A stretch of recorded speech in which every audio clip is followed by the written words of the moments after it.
বড় বোনের ভাসুর বাবা মাকে সহ বিয়ের প্রস্তাব নিয়ে এসেছে ভেবেই কেমন যেন অদ্ভুত লাগতেছে। লোকটার বয়স 28 কি 29, অনেকটা গম্ভীর টাইপের। আমার সাথে কখনোই কোনো কথা হয়নি, তাই এইভাবে বিয়ের প্রপোজালটা আমি ঠিক মানতে পারছি না। আমি ঝুমুর, সবাই ঝুম বলেই ডাকে। আমি এবার অনার্স প্রথম বর্ষের ছাত্রী। আমার বড় বোন রজনী। বিয়ে হয়েছে 1 বছর হতে চলল। রজনী আপুর যখন বিয়ে হয়েছে তখনও অনার্স দ্বিতীয় বর্ষের ছাত্রী। দুলাভাই ফাহিম চৌধুরীও সেম ইয়ার। প্রেমের বিয়ে ওদের। এখন ওরা তৃতীয় বর্ষে, দুজনেই পড়াশোনা করে। আর দুলাভাইয়ের বড় ভাইয়ের নাম আয়ান চৌধুরী। ওনার বাবা রাজন চৌধুরী, চৌধুরী গ্রুপ অফ ইন্ডাস্ট্রির মালিক। আপুর শ্বশুর আর আয়ান ভাই সব কিছু দেখাশোনা করে। আর ছেলে মেয়ে নেই, বাকি কথা গল্পেই জানতে পারবেন। রেডি হয়ে পাত্রপক্ষের সামনে গিয়ে বসলাম। আপুর শ্বশুর শাশুড়ি আগে থেকেই কথাবার্তা বলতাম, কিন্তু এই লোকটার সাথে দেখা হলেও কথা হয়নি। দেখতে মাশাআল্লাহ, কিন্তু সব সময় চুপচাপ গম্ভীর হয়ে থাকে জন্য আমার পছন্দ না ওনাকে। আমার জামাই একটু আমার মতো চঞ্চল দুষ্টু না হলে তো মিলবে না। আজকে ভার্সিটি থেকে এসে শুনি যে আপুর শ্বশুর শাশুড়ি আর তাদের বড় ছেলে আসবে ভালো কথা। আমি আমার মতো এসে গোসল করে গান শুনতেছি আর ফেসবুকে গল্প পড়তেছি। এমন সময় আম্মুর রুমে এসে বলতেছে শাড়ি পরতে। আজব, আমি কেন শাড়ি পরবো? আমি পড়তে বলছি তাই। আম্মু, তোমার কথা না আমি বুঝতে পারতেছি না, আমি কেন শাড়ি পরবো? কারণ রজনীর শ্বশুর শাশুড়ি তোকে দেখতে আসবে। আম্মু তুমিও না, আপুর শ্বশুর শাশুড়ি তো আমাকে অনেক দেখেছে। আর কি দেখবে? আর দেখলে দেখবে, এতে শাড়ি পরার কি আছে? আমার জামার সাথে প্লাজোই ঠিক আছে। ঝুম, ওনারা তোকে ওনাদের বড় ছেলের জন্য দেখতে আসছে। কি? আম্মু, ওই বুইড়া লোকটা?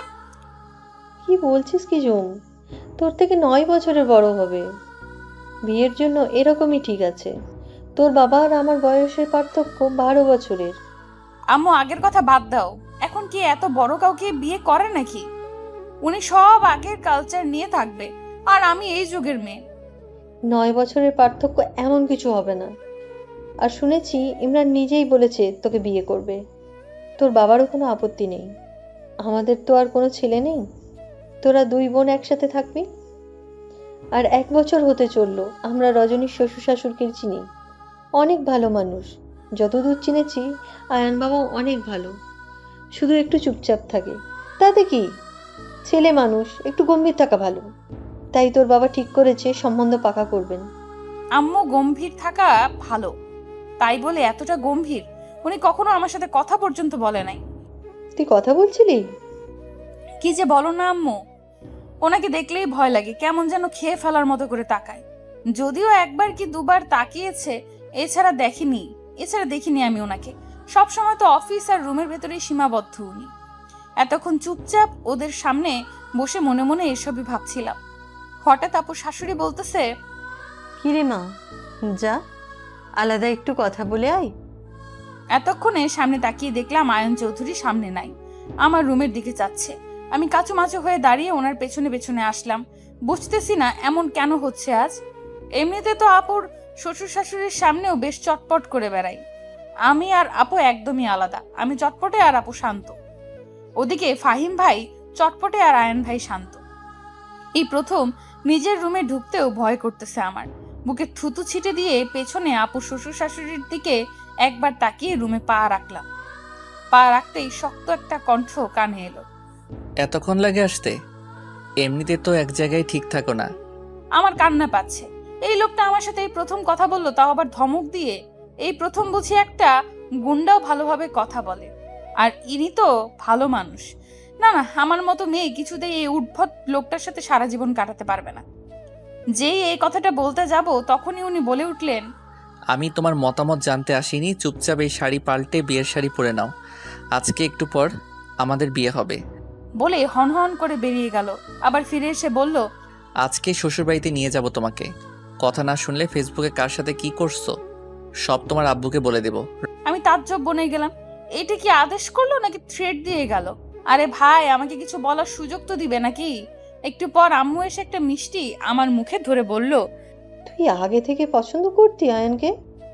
কখনো বলিসনি তো? কি সব উদ্ভট কথা বলতেছ আম্মু?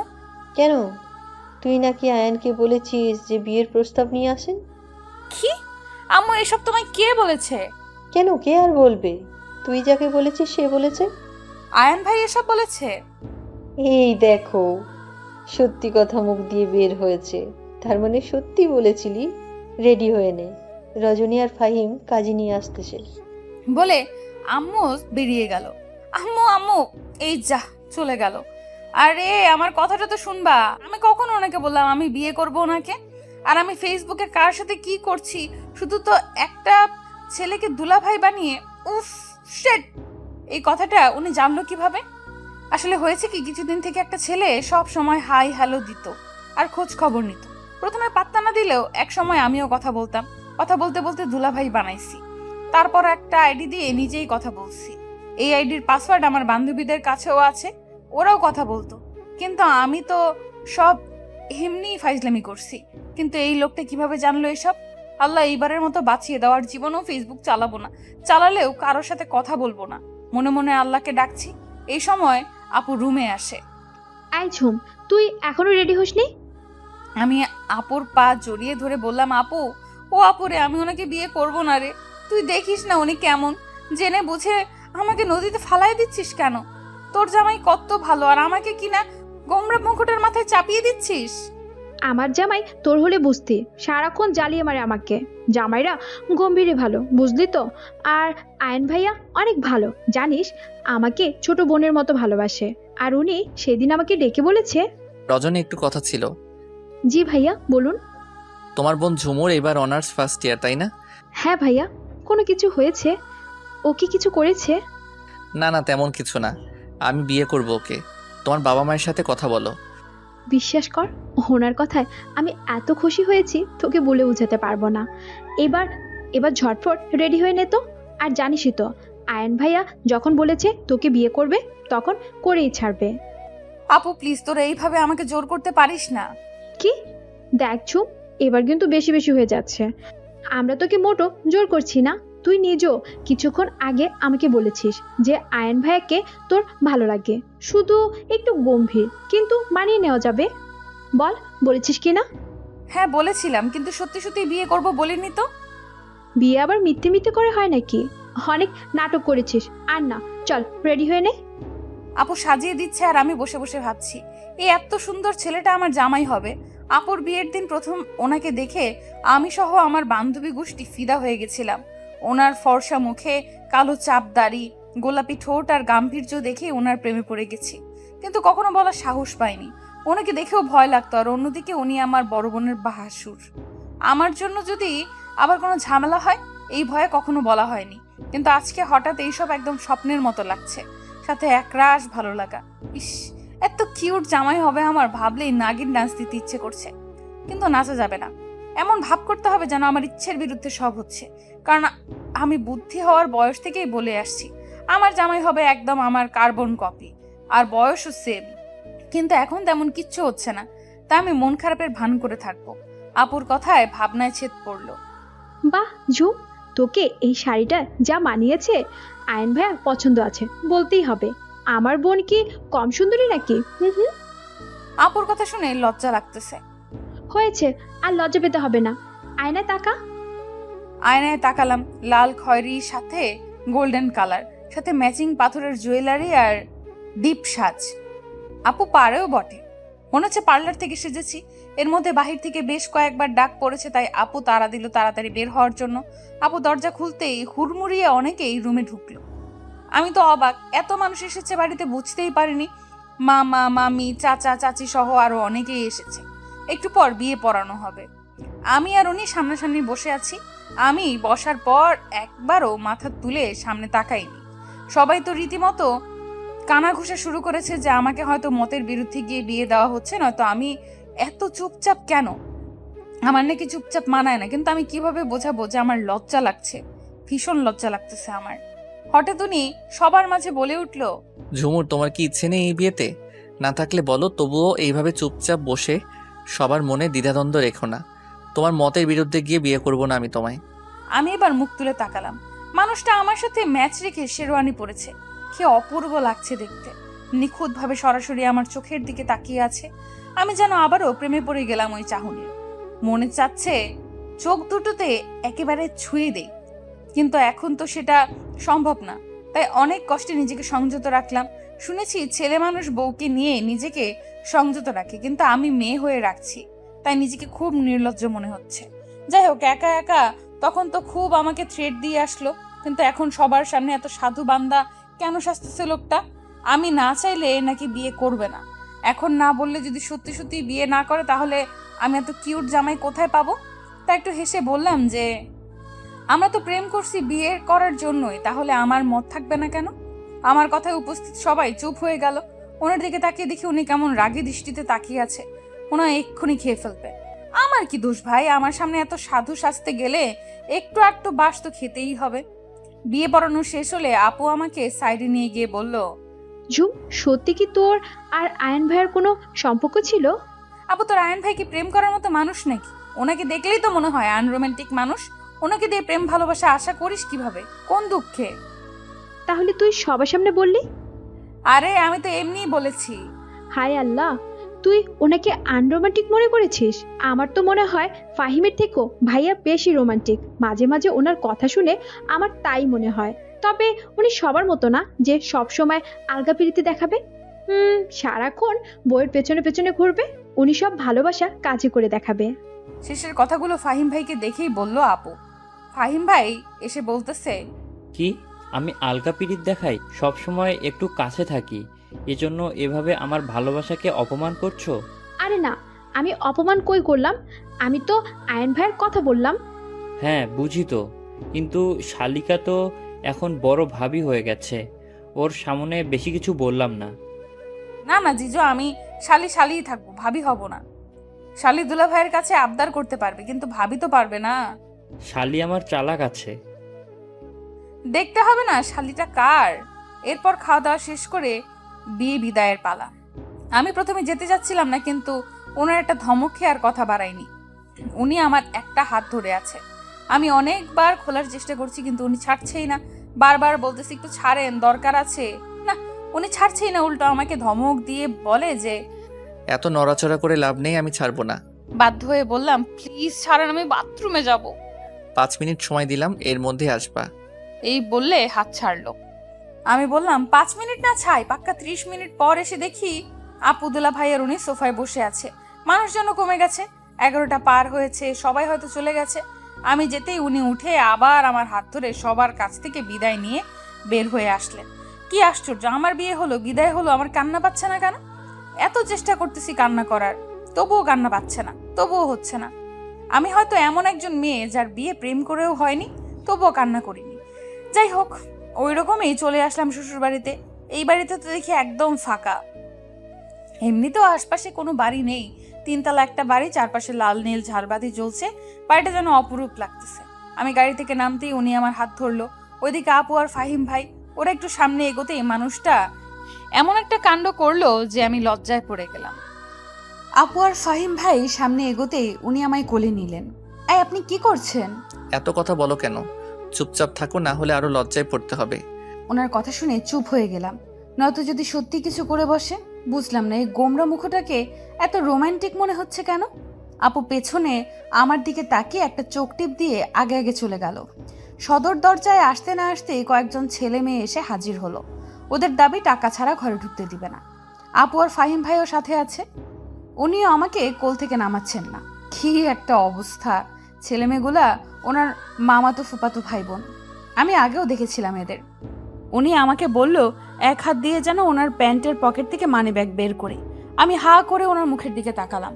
উনি চোখ রাঙিয়ে ফিসফিস করে বলল, তাড়াতাড়ি দাও, নয়তো ফেলে দেব। আমি আস্তে আস্তে ওনার পকেট খোঁজার চেষ্টা করছি। আসলে শেরওয়ানি পরা, তাই পকেট খুঁজে পাচ্ছি না। বেশ কিছুক্ষণ চেষ্টা করে মানি ব্যাগ বের করলাম, তবুও লোকটা আমাকে নামিয়ে দিল না। তারপর ওনাদের টাকা দিয়ে আমাকে ভেতরে নিয়ে গেল, সোজা দোতলায় উঠে গেল। এর মধ্যে একবারও নামায়নি আমাকে। 3 তলা এখনো কমপ্লিট হয়নি, তাই নিচতলা আর দোতলা সবাই থাকে। এক সাইডে আপু আর ফাহিম ভাইয়া, বিপরীত পার্শ্বে উনি থাকতো। আজ থেকে আমিও। উনি ওনার রুমে এসে নামিয়ে দিল। এমা, লাইট জ্বালায় না কেন? এত অন্ধকার রুম। এই যে শুনছেন, বলেছো কিছু? আমাকে নামিয়ে দিন। কোথায় গেলেন? আমি তো আপনার রুমের কোথায় কি আছে কিচ্ছু জানি না। একটু লাইটটা জ্বালাবেন? অপেক্ষা করতে হবে, চুপচাপ থাকো একটু। বেশ কিছুক্ষণ চুপচাপ থাকার পর বিরক্ত লাগতেছে। অনেকটা বিরক্ত হয়ে বললাম, আরে ভাই পাইছেনটা কি? আপনি কখন থেকে দাঁড়িয়ে আছি। আমি কি করব? কি করবেন করেন, 12টা পার হয়েছে, ঘুমাবো আমি। বসতেও দিচ্ছেন না, পা লাগে না বুঝি। এই সময় লাইট জ্বলে উঠল। আমি 2 হাত দিয়ে চোখ ধরলাম। অনেকক্ষণ অন্ধকার থাকার পর আলো আসছে, তাই চোখে লাগছে। চোখ মেলে দেখি হালকা লাল নীল আলো জ্বলছে। ঘরের সমস্ত জিনিস চকচক করছে, মনে হচ্ছে সব নতুন। সম্ভবত এগুলোই লাগাচ্ছিলেন উনি। আর বিছানাটা পুরোটাই ফুল দিয়ে সাজানো। আপু আর ফাহিম ভাই যাওয়ার আগে সাজিয়ে দিয়ে গেছে। আমার সামনে লম্বা চওড়া উনি পকেটে হাত দিয়ে আমার দিকে তাকিয়ে আছে। ফ্যানের বাতাসে ওনার চুলগুলো হালকা উঠছে। আবারও মন চাচ্ছে ওনার মাথায় একবার হাত দিই, আর মনকে বাধা দিলাম না। ডান হাতটা ওনার মাথায় দিয়ে চুলগুলো বুলিয়ে দিলাম। উনি চোখটা বন্ধ করে ফেললেন। আমি ভয়ে ভয়ে হাত সরিয়ে নিলাম। উনি চোখ মেলে তাকালেন। আমি মাথা নিচু করে দাঁড়িয়ে আছি। উনি খুব নম্রভাবে ডাকলেন আমায়। ঝুমুর। আমি মাথা তুলে তাকালাম ওনার মুখের দিকে। ঝুমুর, আমি তোমাকে কয়েকটা কথা বলি, মন দিয়ে শুনবা। আমি মাথা নাড়লাম, মানে শুনবো। তুমি আমাকে চেনো আমি কেমন, আর আমি আজকেই তোমাকে কেন বিয়ে করলাম আর এটা জানতে পারবে এক সময়। আমি জানি তুমি আমাকে পছন্দ করো, এটা না বুঝলে বিয়ে করতাম না আমি তোমায়। তুমি এতদিন বাবার বাড়ির মেয়ে ছিলে, তাই তোমার চঞ্চলতা শোভা পেয়েছে, কিন্তু এখন একদম ওরকম করা যাবে না। তোমাকে গম্ভীর হতে হবে, বউদের যেমন মানায়। ওনার এই কথাটা আমার ঠিক পছন্দ হলো না। সবাইকে কেন গম্ভীর হতে হবে? আমার তো নিজের ইচ্ছে বলে কিছু একটা আছে। আমি একখানে চুপচাপ বসে থাকতে পারি না। সিরিয়াস মোমেন্টে হাসি আটকে রাখতে পারি না। এইসব না করলে আমার কেমন যেন দম বন্ধ লাগে। বিরক্তি মাখা মুখ নিয়ে ওনার কথাগুলো শুনলাম। উনি বলল, এখন ফ্রেশ হয়ে আসো। আমি অনেকক্ষণ সময় নিয়ে ফ্রেশ হয়ে আসলাম। এসে দেখি উনিও চেঞ্জ করে নিয়েছে, হয়তো অন্য বাথরুমে গিয়েছিল। তারপর একসাথে 2 রাকাত নামাজ পড়ে নিলাম। এরপর উনি একটা নেকলেস বের করে আমার সামনে ধরলো। তারপর কিছু না বলে আমার গলায় পরিয়ে দিল। ওনার স্পর্শে অজানা ভালো লাগা কাজ করছিল। একদম কোনো ভয় লাগতেছিল না। মনে হচ্ছিল এই স্পর্শে কোনো পাপ নেই, নেই কোনো কথার ভয়। একদম হালাল সম্পর্ক। এই হালাল জিনিস সবারই ভালো লাগে। ওনাকে জড়িয়ে ধরার খুব ইচ্ছে হচ্ছিল, কিন্তু সাহস হলো না। যদি ভাবে যে কেমন মেয়ে একটু ধৈর্য ধরতে পারে না, তাই জড়িয়ে ধরলাম না। উনি এক হাত দিয়ে চুলগুলো ছেড়ে দিল। তারপর আমাকে ওনার দিকে ঘুরিয়ে নিল। আমার চোখের দিকে তাকিয়ে বলল, তুমি ছোট নেই ঝুমুর, সবকিছু বুঝতে পারো তুমি। আমি জানি আমি চাইলে তুমি বাধা দিতে পারবে না, কিন্তু আমি চাচ্ছি না এইভাবে হঠাৎ করে তোমার ইচ্ছের বিরুদ্ধে কিছু করতে। আমাদের একসাথে পথ চলা আজ থেকে শুরু। আমরা জীবনের শেষ দিন পর্যন্ত একসাথে থাকবো, তাই তাড়াহুড়ো করে কষ্ট দিব না তোমায়। সময় নাও তুমি। তোমার যখন মনে হবে স্বামী হিসেবে পারফেক্ট আমি, সেদিনই কাছে আসবে। আমি আমার সবটা দিয়ে ভালোবাসবো তোমায়। কোনো ছেলে মানুষ বিয়ে করে বউকে ছাড়া থাকতে পারে না, আমিও পারবো না, কষ্ট হবে। তাই সময় একটু কম করে নিও। বলে মুচকি হেসে বিছানায় এক পাশে শুয়ে পড়ল। এত নির্লজ্জ এই লোকটা কিভাবে গড়গড় করে সবকিছু বলে দিল। ছি, লজ্জায় আমার মাথা কাটা যায়। থুর, কি সব ভাবি আমি। আমি ওনার বউ, আমাকে বলবে না তো কাকে বলবে? আর এত সুন্দর একটা মানুষের বউ হওয়া ভাগ্যের ব্যাপার। তারপর আমিও চুপচাপ ওনার পাশে গিয়ে শুয়ে পড়লাম। এপাশ ওপাশ করতে করতে রাত কেটে গেল। এমনিতেই আমি সব সময় নড়াচড়া করি বেশি, তার উপর আজকে বিছানায় একটা ছেলে মানুষ। ঘুম আর হলো না আজকে। ফজরের আজান কানে আসতেই উঠে পড়লাম। অজু করে বের হতেই দেখি উনিও উঠে পড়েছে। নামাজ পড়ে নিচে গেলাম। এর আগেও যেহেতু এই বাড়িতে এসেছি, তাই সবকিছুই চেনা আছে। নিচে গিয়ে আস্তে আস্তে সদর দরজা খুলে বাহিরে বের হলাম। বাড়িটার সামনেটা পুরোটাই ফাঁকা। ছোট ছোট আম গাছ, লিচু গাছ, পেয়ারা গাছ, আরো বিভিন্ন রকমের ফুলের গাছ। তবে সব সারিবদ্ধ আর ফাঁকা ফাঁকা করে গাড়া, এই জন্য আরো বেশি ভালো লাগে। আমি আগে এই বাড়িতে আসলেও এত সকালে উঠে বাহিরে আসিনি। গাছগুলোতে পাখির কিচিরমিচির শব্দ আর সকালে শুভ্র বাতাস গায়ে লাগতেই যেন মনটাও ফুরফুরে হয়ে গেল। এদিক ওদিক ঘুরে বেড়াচ্ছে, আর ওপর থেকে একজোড়া চোখ ওর দিকে তাকিয়ে ভাবছে, মেয়েটা কি একটু চুপচাপ থাকতে পারে না? কালকে এত করে বোঝালাম নতুন বউ বউয়ের মতো থাকতে, তা না, সকালে উঠেই দেই দেই করে বাহিরে গেছে। আর কয়দিন যত খুশি নেচে বেড়াও, এরপর থেকে তোমাকে বন্দি করে রাখবো। চাইলেও যখন তখন ইচ্ছে মতো ঘুরতে পারবা না মিসেস আয়ান চৌধুরী। যার জন্য তোমাকে বিয়ে করেছি সেটা তো পূরণ করতেই হবে, কারণ আয়ান চৌধুরীর প্রয়োজন ছিল তোমাকে, বড্ড বেশি প্রয়োজন ছিল। এসব ভাবতে ভাবতে দেখি ঝুমুরকে কোথাও দেখা যাচ্ছে না। আয়ান দ্রুত নিচে নেমে আসে। আমি মাত্রই ভেতরে আসছি, তখনই আয়ান নিচে নামে। দেখি আমি কিচেনের দিকে যাচ্ছি। আমাকে দেখে 1 কাপ কফি চেয়ে আগের দিনের খবরের কাগজটা পড়া শুরু করে। আমি আয়নের কফি দিয়ে সবার জন্য নাস্তা বানালাম। কাল ঘুমাতে দেরি হয়, সবার একটু দেরিতেই ঘুম ভাঙে। রজনী আপু এসে দেখে আমার নাস্তা বানানো প্রায় শেষ। আয় ঝুম, কি করছিস এসব? এত তাড়াতাড়ি উঠতে গেলি কেন? আরে আপু, সমস্যা নেই, আমার ঘুম আসছিল না তাই উঠে পড়েছি। আরে শালিকা যে, বিয়ে হয়ে আসতে না আসতেই দায়িত্ব পালন শুরু করেছো দেখি। কথাটা বলতে বলতে ফাহিমও নিচে আসলো। ওনার আরো 2টা মামাতো বোন উঠেছে। হঠাৎ সোফায় বসে থাকা ওনাকে দেখে সবাই চোখ টেপাটেপি করে হাসছে। আমি ওদের মতিগতি বুঝতে পারছি না, এমন কেন করছে। আপু এসে ফিসফিস করে বলতে লাগলো, আয় ঝুম, এটা কি হলো বলতো? কি? আয়ন ভাইয়া তো কখনো নিচে এসে কফি খায় না, মানে এই এত সকালে তো কখনোই নিচে আসে না। তাহলে আজ ব্যাপারটা কি? ব্যাপারটা ওনাকে আগে জিজ্ঞেস কর না বলে ওদের কাছ থেকে সরে আসলাম। আর ওরা সবাই হেসে উঠল। আমি রুমে আসার কিছুক্ষণের মধ্যেই উনিও রুমে ঢুকলো। অফিস যাব। কথাটা বলেই টাওয়াল নিয়ে বাথরুমে ঢুকে পড়লো। আমি আবার নিচে গেলাম, ওনার জন্য নাস্তা নিয়ে আসলাম। একটু পর উনি গোসল করে বের হলেন, শুধুমাত্র টাওয়াল পরে। নাভির একটু নিচে টাওয়াল, ফর্সা বুকে হালকা হালকা কালো লোম, গলার একটু নিচে 2টা লাল তিল, চুলগুলো থেকে টপ টপ করে পানি পড়ছে। গোলাপি ঠোঁটগুলো ভিজে আছে। ইচ্ছে করছে ঠোঁটগুলো একবার ছুঁয়ে দেই। একটা ছেলে মানুষ এতটা সুন্দর হয় এখানেকে না দেখলে বুঝতাম না। ওনাকে নিয়ে ভাবতে ভাবতে ভাবনার রাজ্যে ঢুকে পড়েছি। তখনই উনি জোরে ডেকে উঠল, এই মেয়ে, কখন থেকে ডাকছি? এইভাবে হা করে ঠোঁটের দিকে তাকিয়ে আছো কেন? কিস টিস করতে চাচ্ছিলে নাকি? আসলে আমতা আমতা করছো কেন? আপনার ঠোঁটগুলো আসলে অনেক সুন্দর, মন চাচ্ছিল ছুঁয়ে দেই, কিন্তু আপনি কি না কি মনে করেন তাই করলাম না বলেই এক দৌড়ে নিচে আসলাম। পাগলি একটা। 30 মিনিট হবে উনি বেরিয়ে গেছে।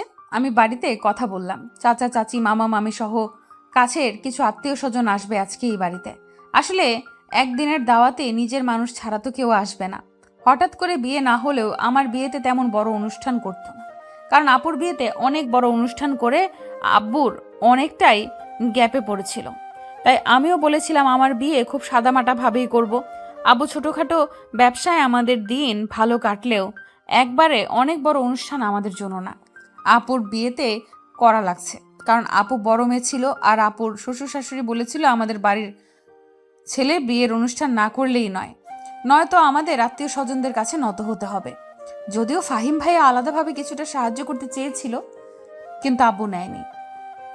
এর মাঝে নতুন বউ দেখতে অনেকেই এসেছে, কিন্তু আমার হাত কান একদম খালি। বয়স্ক মহিলারা নিজেদের মধ্যে ফিসফিস করছে। আমার শাশুড়ি এসে বলল, বড় বৌমা, আমার ঘরে একটু আসো তো। আর একটু জোরে আপুকে ডেকে বলল, ছোট বউ, সবাইকে নাস্তা দাও। আর ওনাকে উদ্দেশ্য করে বলল, আপনারা একটু বসুন ভাবি, আমরা এক্ষুনি আসছি। তারপর আমাকে ঘরে নিয়ে গিয়ে একটা গয়নার বক্স দিয়ে বলল, বৌমা, এসব পরে নাও। আর প্রথম দিকে কমপক্ষে 6 মাস পর্যন্ত সব সময় এসব পরে থাকবা। কালকেই দিতাম, বাড়িতে এসে অনেকক্ষণ বসেছিলাম, কিন্তু তোমরা আসছো না দেখে ঘুমিয়ে পড়েছি। আজকে খালি হাত কান গলা যদি ওনারা দেখে যেত, তাহলে সারা পাড়া বলে বেড়াতো চৌধুরী বাড়ির বড় বউকে স্বর্ণ চারাই দেখে আসলাম। তোমার বাবা মা কেমন নির্লজ্জ বলো তো, তোমাকে কিছুই দিল না। ওনার শেষ কথাটা শুনে চোখ থেকে টপ টপ করে পানি পড়ছে। অন্য সময় হলে তো অনেক কথা শুনিয়ে দিতাম, কারণ আমার বাবা মাকে নিয়ে কোনো কথা আমার সহ্য হয় না। আমি তো এতদিন ভেবেই আসছি আপু হয়তো খুব সুখেই আছে, কিন্তু বড়লোকদের মধ্যে এত নিচু মনের মানুষই নেই দেখে বোঝাই যায় না। কোনো কিছু নাকি অভাব নেই। তাহলে বাবার বাড়ি থেকে কি দিল আর না দিল এতে এইভাবে কেন বলল? সবার সামনে নিজেকে এমনভাবে উপস্থাপন করে যেন খুব মিশুক আর ভালো মনের মানুষ। উনি আবারও ধমক দিয়ে বলে উঠল, তাড়াতাড়ি এগুলো পরে ওনাদের সামনে যাও, নয়তো কেলেঙ্কারি করে ফেলবে। আমি চোখ মুছতেই দেখতে পেলাম আড়াল থেকে একটা ছায়া সরে গেল। আমি আস্তে আস্তে চুড়ি, কানের ঝুমকো, গলার হার সব পরে বাইরে গেলাম। সবাই দেখে বেশ প্রশংসা করলো। আমার শাশুড়িও ছিল ওখানে। ওনার উদ্দেশ্যে কয়েকজন বলল, সত্যি ভাবি, আপনার 2 বউ মাশাআল্লাহ, ছেলেগুলাও যেমন বউও তেমন, বেশ মানিয়ে। এখন শুধু একটা বাচ্চা হলেই সংসারটা পূর্ণ হবে, তা ছোট ছেলের বিয়ে তো প্রায় বছর হলো, সুখবর কবে দেবেন ভাবি? আপু পাশেই ছিল। শাশুড়ি মা আপুর দিকে চেয়ে বলল, সময় হলেই হবে। এখনকার ছেলেমেয়েরা তাড়াতাড়ি বাচ্চা নিতে চায় না ভাবি, কিছুদিন গেলে নেবে। আমি শাশুড়ি মায়ের মুখের দিকে তাকিয়ে আছি। সবার সামনে কত ভালো দেখায় আর ভেতরে ভেতরে যেন নাগিন। আমি চাইলেই তখন মুখের ওপর অনেক কিছু বলতে পারতাম, কিন্তু কাল রাতে আয়ান চৌধুরী নিষেধ করেছে কখনো যেন আমার কারণে ওনার মা কষ্ট না পায়। আর তার উপর আমি নতুন বউ, এই জন্য সব সহ্য করে গেছি। বিয়ের আগে আমার কানে স্বর্ণের জিনিস ছিল, কিন্তু কালকে সাজার সময় বাড়িতেই খুলে রাখছি। শাড়ির সাথে ম্যাচিং করে জুয়েলারি পরেছিলাম জন্য। গলার একটা সিম্পল লকেট দেওয়া চেইন ছিল, সেটাও খুলে রাখছি। সবাই চলে যাওয়ার পর রুমে এসে একা একা বসে আছি। খারাপ লাগতেছে অনেক। আপুকে তো স্বর্ণের কিছু চুড়ি আর কানের ঝুমকা দিয়েছে, কিন্তু বিয়ের কিছুদিন পর, কারণ একেবারেই অত কিছু করা সম্ভব ছিল না। তাহলে কি আপুকেও কথা শুনতে হয়েছিল? এমন সময় আপু রুমে এসে দরজা লাগিয়ে দেয়। আমার কাছে এসে গালে আলতো চাপ দিয়ে বলে, মন খারাপ করিস না জুম, শ্বশুর বাড়িতে একটু একটু কথা হজম করতে হয়, শুধু শাশুড়ি মা এমন। তাছাড়া বাড়ির প্রত্যেকটা মানুষ ভালো, আয়ন ভাইয়া বেশি ভালো। আমি আপুর মুখের দিকে তাকিয়ে আছি। মনে হচ্ছে আপুও কান্না করছে। আমি আড়াল থেকে শুনেছি মা তোকে কি কি বলেছে। প্রথম দিকে আমাকেও বলেছিল, কিন্তু তোর ফাহিম ভাইয়া আমাকে আলাদা করে জিনিস বানিয়ে দিয়েছিল। উনি ভেবেছে সেগুলো আমার বাবা বাড়ি থেকে দিয়েছে, তাই আর কিছু বলেনি। আরেকটা কথা বনু, তোর চঞ্চলতা দেখে আমার শাশুড়ি আগেও আমাকে বলতো যে তোমার বোন এমন কেন, স্থির থাকতে পারে না নাকি। আমি তোকে তখন কিচ্ছু বলি নাই, কারণ তুই তো এখানে বেশি থাকিস নে। আমাদের বাড়িতে তো কেউ কিচ্ছুই বলে না। তোকে বললে হয়তো তুই আসতে চাইতি না আমার কাছে, কিন্তু এখন তোকে একটু চঞ্চলতা কমাতে হবে। একদম না, একটু, যাতে শাশুড়ির চোখে যেন ধরা না পড়িস, সেইটুকুই। প্লিজ শোনাবো না আমার, মানিয়ে নিস, বাড়ির বড় বউ বলে কথা। সব বলে একটা হাসি দিয়ে আপু চলে গেল। ওই লোকটার উপর খুব রাগ হচ্ছে এখন। ফাহিম ভাইয়ার পড়াশোনা করা অবস্থায় আপুকে স্বর্ণের জিনিস বানিয়ে দিয়েছে যাতে ওনার মা কিছু বলতে না পারে। আর ইনি বুড়ো হয়ে গেছে, এত বড় বিজনেসম্যান, অথচ বউকে স্বর্ণ দেয়নি কেন? উনি কি জানে না ওনার মা কেমন? আর আমাদের পরিবার সম্পর্কেও তো ওনার ধারণা আছে। হঠাৎই বিয়ে না করলে হয়তো আব্বু কিছু দিত, হঠাৎ বিয়ে করার কারণে সেটাও দেওয়া হয়নি।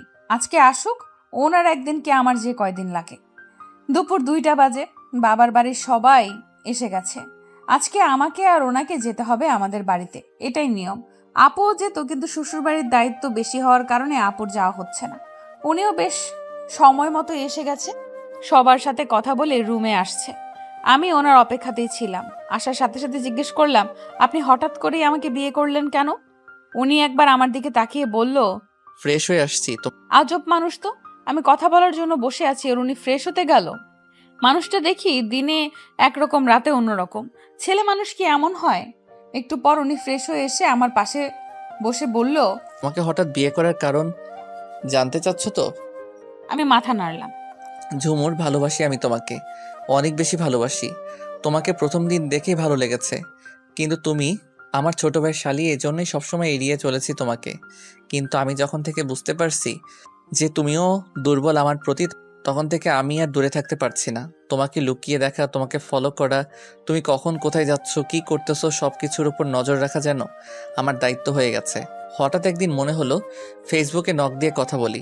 নক দিলাম, কিন্তু তুমি প্রথমে পাত্তাই দিলা না। কাউকে ভালোবাসলে তার সাথে কথা বলার জন্য নত হতেও লজ্জা লাগে না। কথাটা আগে মানতাম না, সবসময় বলতাম যে আয়ান চৌধুরী কখনো কারো কাছে নত হবে না, কিন্তু আমি নিজেই কথাটা ভুল প্রমাণ করে বারবার SMS দিতাম তোমাকে। শেষে তুমি কথাও বললে, কিন্তু দুলাভাই বানিয়ে। আমি হা করে ওনার মুখের দিকে তাকিয়ে আছি। ওইটা তাহলে উনিই ছিল? তারপর আবারও বলতে লাগলেন, তোমরা যে বান্ধবীরা মিলে কথা বলছিলে আমার সাথে, এটাও আমি বুঝতে পারছিলাম। কিভাবে বলি, একদিন আমি তোমার ভার্সিটির সামনেই গাড়িতে ছিলাম, তখন তোমার হাতে ফোন ছিল না, কিন্তু আমার সাথে কথা হচ্ছিল। তখন বুঝেছি যে তুমি একা না, অন্য কেউ আমার সাথে কথা বলে। আয়ান চৌধুরীর সাথে মজা করেছো না, তাই আমিও হুট করে বিয়ে করে ফেললাম। আচ্ছা আপনি আপনার পরিচয় কেন দেননি? আমি পরিচয় দিতাম, কিন্তু কেন জানি খুব জানতে ইচ্ছে হলো, দেখি একটু ভার্চুয়াল জগতে তুমি কেমন, ফেসবুকে সবার সাথে কিভাবে কথা বলো, এজন্য পরিচয় দেইনি। ও, আর হঠাৎ বিয়ে করার আরেকটা কারণ হলো আমাকে অফিসের কাজে 15 দিনের জন্য আমেরিকা যেতে হবে।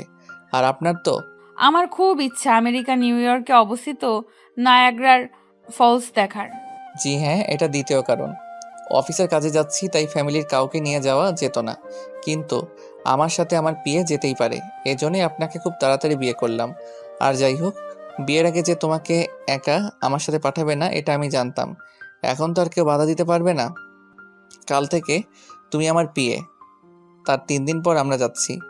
তার মানে আমি সত্যি আমেরিকায় যাব? আমি খুশিতে আত্মহারা হয়ে ওনাকে জড়িয়ে ধরলাম। আপনি জানেন আমি এতদিন শুধু কল্পনায় করেছি যে আমি ওখানে গেছি, কখনো ভাবিনি আমার এই ইচ্ছেটা পূরণ হবে। আপনাকে যে কি বলে ধন্যবাদ দেব আমার ভাষা নেই। আয়ান মনে মনে ভাবছে, এই মেয়েটা কি বুঝতে পারছে না বউ এভাবে জড়িয়ে ধরলে কি অবস্থা হয়? তার উপর এই প্রথম একটা মেয়ে এইভাবে বুকের মধ্যে চেপে আছে। সত্যি ব্যাপারটা ছেলে মানুষ ছাড়া কেউ উপলব্ধি করতে পারবে না। আয়ান দাঁতে দাঁত চেপে সহ্য করে যাচ্ছে। একটু পর আমি আয়ানকে ছেড়ে দিয়ে রুম থেকে দৌড়ে বাইরে যাই। উদ্দেশ্য সবাইকে বলা যে আমি আমেরিকা যাব। আমি বের হতেই আয়ান একটা স্বস্তির নিঃশ্বাস ফেলে। আর একটু হলে নিজেকে কন্ট্রোল করতে পারতো না। ভালোবাসার মানুষটার বুকের মধ্যে থাকলে যে কোনো পুরুষ কন্ট্রোলহীন হয়ে পড়ে। আরও সে যদি হয় বউ, তাহলে তো আর কথাই নাই। আমি দৌড়ে নিচে নামতেই আমার শাশুড়ির মুখোমুখি হই। শাশুড়িকে দেখার সাথে সাথে স্ট্যাচুর মতো দাঁড়িয়ে যাই আমি। ও আল্লাহ, ভুলেই গেছিলাম যে এটা আমার শ্বশুর বাড়ি, আর জম আছে এখানে। ঝুম, মা একটু আমার সাথে আসো তো। এই বলে সবার সামনে থেকে আড়ালে নিয়ে গিয়ে বলে, এটা তোমার শ্বশুর বাড়ি, একটু ভদ্রভাবে চলাফেরা করবে কেমন? একে তো একদিনেই তোমার বাবা মা এত মানুষকে নিয়ে আসছে, তার উপরে কোনো জিনিস আনে নাই। সবাইকে বড় বড় করে বলেছিলাম ছোট ছেলে প্রেম করলে কি হবে, বড় ছেলেকে কোনো এক রাজকন্যার সাথে বিয়ে দিব, আর হলো আগেরটার মতোই। একটু কঠোরভাবে কথাটা বললেন উনি। মা, এটা আপনারও শ্বশুর বাড়ি, তাই এইভাবে নিজেকে রাজরানী ভাবা বন্ধ করেন। আপনিও এই বাড়ির বউ, আমিও এই বাড়ির বউ। আপনি আমাকে ছোট করে দেখতেই পারেন, কারণ আপনি আমার আগে আসছেন এই বাড়িতে। আপনার অধিকার বেশি, কিন্তু আমার বাবা মাকে ছোট করে কথা বললে আমি ভুলে যাব আপনি আমার স্বামীর মা। তখন আপনি আমার সাথে যেভাবে আচরণ করবেন আমি ঠিক তেমনটাই ফিরিয়ে দেব আপনাকে। নিজের রাগ কন্ট্রোল করতে না পেরে কথাগুলো বলল ঝুম। এই মেয়ে, তোমার সাহস তো কম না? তোমার বড় বোন শেখায়নি তোমাকে কিভাবে শাশুড়ির সাথে কথা বলতে হয়? জি মা, শিখিয়েছে, কিন্তু কি বলুন তো, আমি তো রজনী না, আমি হলাম ঝুমুর। তাই আমি যেটা করি আমার কাছে সেটাই ঠিক। অন্য কারো কথা শুনে চলতে পারি না আমি। এমন সময় রাজন চৌধুরী সেখানে হাজির হয়। ওনাকে দেখে আমার শাশুড়ি হেসে বলে, কি ব্যাপার আয়নের বাবা, কিছু লাগবে? হ্যাঁ, বড় বৌমাকে লাগবে। মা ঝুমুর, একটু আসো তো আমার সাথে। আমার কিছু বন্ধু এসেছে তোমাকে দেখতে। আমি নিজেকে আর একবার আয়নায় দেখে নিয়ে বাবার পেছন পেছন আসলাম। একটু পর আয়ানও নিচে আসলো। সবার সাথে দেখা হলো, কথা হলো। আপু আর ফাহিম ভাইও সাথে ছিল। আমরা আসার কিছুক্ষণের মধ্যে আমার শাশুড়িও সেখানে এসেছে। সবাই একটা করে গিফট দিয়ে গেল। সবকিছুর মধ্যে একটা জিনিস খেয়াল করলাম, আমার শাশুড়ি সবার মাঝে অসম্ভব ভালো মানুষ। দেখলে মনেই হবে আমাদের দুই বৌমাকে মেয়ের মতো দেখে। সবাই চলে গেছে। আমাদের যাওয়ার কথা থাকলেও ওনার অফিসের দরকার থাকার কারণে যাওয়া হয় নাই। আমি আর আপু একসাথে বসে আছি। আচ্ছা আপু, তোর শাশুড়ি এমন তুই কখনো বলিসনি কেন? কি বলতাম বল? আর কিভাবে বলতাম? বিয়ে তো আমি নিজের পছন্দে করেছি।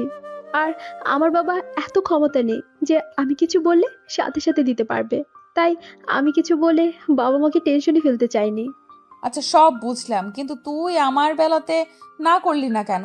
তুই তো জানতিস তোর শাশুড়ি কেমন, তবু কেন আমাকে বিয়েতে জোর করলি? কেন জোর করেছে সেটা আমি বলছি। কথাটা কর্ণপাত হতেই দুই বোন দরজার দিকে তাকালাম।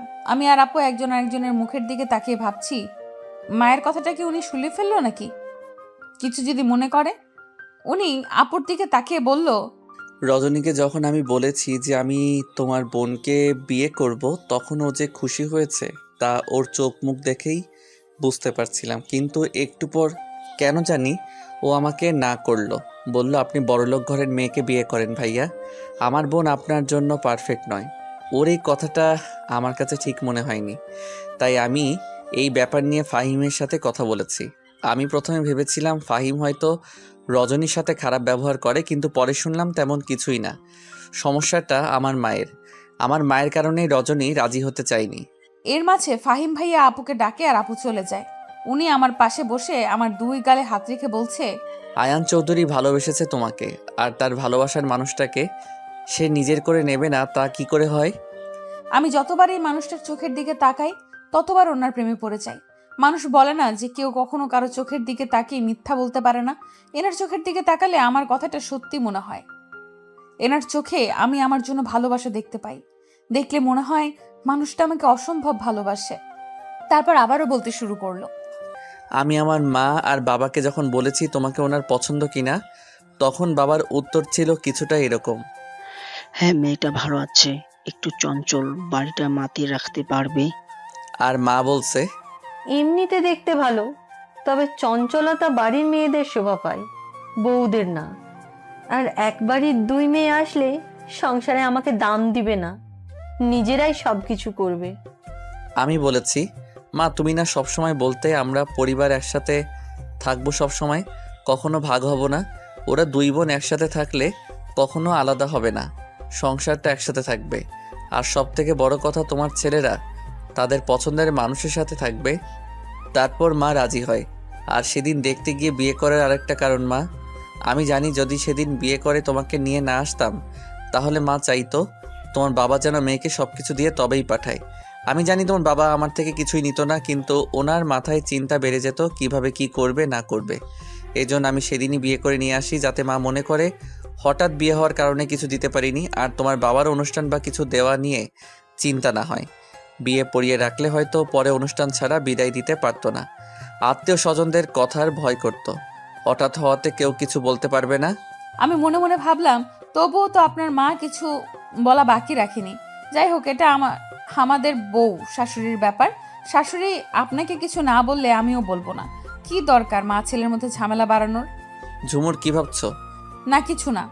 জানি ভাবতেছো যে ফাহিম বউকে কথা শোনার হাত থেকে বাঁচতে পারলো, আমি কেন পারি না। আজকের পর থেকে মা তোমাকে কিছুই বলবে না ঝুমুর, শুধু তোমাকে না, তোমার আপুকেও বলবে না। আমি এতদিনও জানতাম না আমার মা এমন, এখন জানতে পারছি, তাই সেটা সমাধানের উপায়ও বের করেছি। উনি আমার মা, ওনাকে তো আমি কিছু বলতে পারি না, তাই তোমাকে বলছি। আমার মাকে কখনো কষ্ট দিও না, মা কিছু বললে সহ্য করে নিও। উনি অনেক কষ্ট করে এই সংসারটা সাজিয়েছে। আপনি কিভাবে বুঝলেন আপনার মা কিছু বলবে না? উনি হেসে বললেন, পরশুদিন সকালে দেখতে পারবে। রাতের খাওয়া দাওয়া শেষ করে রুমে এসে বসে আছি। এই লোকটা এখনো আসছে না। ব্যালকনিতে দাঁড়িয়ে কারো সাথে ট্যুরের ব্যাপারে কথা বলছে। আমি দুবার ডাকতে গিয়ে ঘুরে আসছি। কেন জানি না খুব মন চাচ্ছে উনি একটু আমাকে কাছে টেনে নিক, কপালে একটা ভালোবাসার পরশ এঁকে দিক, আর তারপর জড়িয়ে ধরে ঘুমাক। আচ্ছা, উনি কি বুঝতে পারছে না কিছু? ধুর, ভাল লাগে না। অনেকক্ষণ পর উনি রুমে আসলো। আমি বিছানা দুটো বালিশ উঁচু করে হেলান দিয়ে শুয়ে আছি। উনি এসে আমার সাথে কোনো কথা না বলে শুয়ে পড়লো। আজব তো, আমি জেগে আছি ওনার অপেক্ষায়, আর উনি আমাকে কিছুই বললো না। ঠিক আছে, না বলুক, নাই, আমিও কিছু বলবো না। মাঝখানে একটা কোলবালিশ রেখে শুয়ে পড়লাম। উনি যখন বুঝলোই না কিছু, তাহলে যেচে আর বোঝাতে পারবো না আমি। আমি জানি ঝুমুর তুমি কি চাচ্ছিলে, বুঝতে পারছি আমি, কিন্তু তুমি এখনো পর্যন্ত একবারও বলনি তুমি আমায় ভালোবাসো। যেখানে আয়ান চৌধুরী নিজের মুখে তোমাকে বলেছে ভালোবাসার কথা, সেখানে তুমি এত চঞ্চল একটা মেয়ে হয়ে বলতে পারলে না? তুমি যেদিন নিজের মুখে স্বীকার করবে ভালোবাসার কথা, যেদিন বলবে আয়ান আমাকে একটু ভালোবাসেন, সেদিন তোমাকে কোনো আদর থেকে বঞ্চিত করব না মিসেস আয়ান। অনেকক্ষণ এপাশ ওপাশ করার পর ভালো লাগছে না, কেমন কেমন যেন লাগছে। ওনাকে খুব জড়িয়ে ধরতে ইচ্ছে করতেছে। আচ্ছা, উনি নিশ্চয়ই এখন ঘুমিয়ে পড়েছে, এখন তো জড়িয়ে ধরাই যায়। আমি খুব সাবধানে মাঝখানের বালিশটা সরিয়ে ওনাকে এক হাতে পেছন থেকে জড়িয়ে ধরলাম। ওনার গালে ছোট্ট করে ঠোঁট ছোঁয়ালাম। সকালবেলা ঘুম থেকে উঠে দেখি উনি পাশে নেই। শাড়ি পরা ছিল, শাড়ি অনেকটা এলোমেলো হয়ে আছে। আমার ঘুমের মধ্যে নড়াচড়া করা অভ্যাস আছে। বিছানার এক পাশ থেকে অন্য পাশ পুরোটাই আমার লাগে, আর এই জন্যই শাড়ি ঠিক নেই। আজকে উঠতে একটু দেরি হয়েছে। নিচে গিয়ে দেখি আপু সবার নাস্তা রেডি করছে। আমি গিয়ে আপুকে একটু সাহায্য করলাম, দেখলাম উনিও নিচেই আছে। না, এভাবে থাকা সম্ভব না। একে তো রাতে জড়িয়ে ধরে পাগল করে দিচ্ছিল, আর সকালে দেখি শাড়ি ঠিক নেই। এই মেয়েটা সব উল্টাপাল্টা করে দিচ্ছে, কোনো কিছুতেই মন বসতেছে না, পাগল পাগল লাগতেছে। Control Ayan, control. মনে মনে কথাগুলো ভাবছে আয়ান। কি রে ঝুম, সব ঠিকঠাক আছে তো? হ্যাঁ আপু, কোনো কিছু হয়েছে? না না, কি হবে, গোসল করেছিস নাকি তাই কথাটা বললাম। আপুর কথাটা শুনে ভীষণ লজ্জা লাগছে। এইভাবে খেয়াল করেছে বজ্জাত মেয়েটা? মানে বিয়ে করলেই কি প্রতিদিন সকালে গোসল করতে হবে নাকি? তাছাড়া আমাদের তো কিছুই হয়নি যে গোসল করতেই হবে। আমার লজ্জা পাওয়া দেখে আপু হেসে বলল, আরে এত লজ্জা পাচ্ছিস কেন? আমি তো এমনি বললাম। আচ্ছা বাদ দে, ভাইয়া কালকে আর কি বলেছে রে? আসলে আমাকে উনি সেই দিন বলেছিল যে তোমার বোনকে কখনো আমি কোনো কষ্টই পেতে দিব না। আমি জানি উনি ওনার কথা রাখবে। আর এটাও বলেছে যে অন্য কোথাও বিয়ে হলো যে সেখানে সবাই ভালো থাকবে, কেউ কিছু বলবে না। এমনটা তো না, সেখানে আরো দেখা গেল শাশুড়ি, শ্বশুর, ননদ, যা সবাই খারাপ, তাহলে সেখানে কি করবে? তারপর ভেবে দেখলাম কথাটা ভুল বলেনি। আমাদের শাশুড়ি মা এমনিতে সব দিক দিয়ে ভালো, তবে এই ব্যাপারটা নিয়ে যে এমন কেন করছে সেটাই বুঝছি না। সারা দিন কেটে গেল, এর মধ্যে ওনার সাথে আর দেখা হয়নি। দুপুরে খাওয়ার আগে একবার কল দিয়ে বলেছে খেয়ে নিতে। সন্ধ্যা পেরিয়ে রাত হয়ে এলো, উনি এখনো নেই, একটা কল পর্যন্ত করলো না। আচ্ছা উনি কি কোনো কারণে আমার উপর বিরক্ত, নাকি সত্যি সত্যি ব্যস্ত আছে? এসব ভাবতে না ভাবতেই না খেয়ে ঘুমিয়ে পড়লাম। ঘরে খাবার এনে রাখছিলাম যে উনি আসলে একসাথে খাবো, উনিও আসলো না, খাওয়াও হলো না। রাত 11:30 নাগাদ চোখের পানির ছিটা পেয়ে ঘুম ভাঙে। উঠে দেখি উনি লুঙ্গি আর গেঞ্জি পরে একটা গ্লাস হাতে নিয়ে হাসি মুখে দাঁড়িয়ে আছে। চুল থেকে পানি পড়ছে, মনে হচ্ছে মাত্র গোসল করে বেরিয়েছে। আমাকে জাগতে দেখে বলল, যাক, অবশেষে তোমার ঘুম ভাঙলো। কখন থেকে ডাকতেছি তোমায়। কেন জানি না খুব অভিমান চেপে ধরলো, চোখ দুটো ভিজে আসতেছে। কি হয়েছে, আমাকে ডাকছিলেন কেন? বা রে, বউটা অভিমান করেছে, তা অভিমানের কারণ কি? আর আমার বউটা না খেয়ে ঘুমিয়ে যাবে তা কি করে হতে দেই? কিসের অভিমান? কোনো অভিমান করিনি। উনি এক লোকমা ভাত আমার মুখের সামনে নিয়ে বলল, অভিমান করছো কি না কথাতেই বুঝেছি। কাজের অনেক চাপ ছিল বউ, মাঝখানে আর 2 দিন সময়, তারপরের দিন আমাদের বেরোতে হবে। আর তোমার তো এখনো শপিং করাও হয়নি, আমারও কিছু কেনাকাটা করতে হবে। ওনার মুখে বউ ডাকটা শুনতে বেশ ভালো লাগছে, আর লজ্জাও। আপনি দুপুরের পর থেকে একবারও কল করেননি কেন? উনি হেসে বলল, আমি তো তোমার কলের অপেক্ষায় ছিলাম যে আমার বউটা কখন কল দিয়ে বলবে এখনো ফিরছেন না কেন। ইস, ভুলে গেছি, আমিও তো কল দিতে পারতাম। আরও কিছুক্ষণ টুকটাক কথা বলে খাওয়া শেষ করে ঘুমিয়ে পড়লাম। সকালে ঘুম থেকে উঠতেই খুব জোরে হর্ন বাজতে শুনলাম।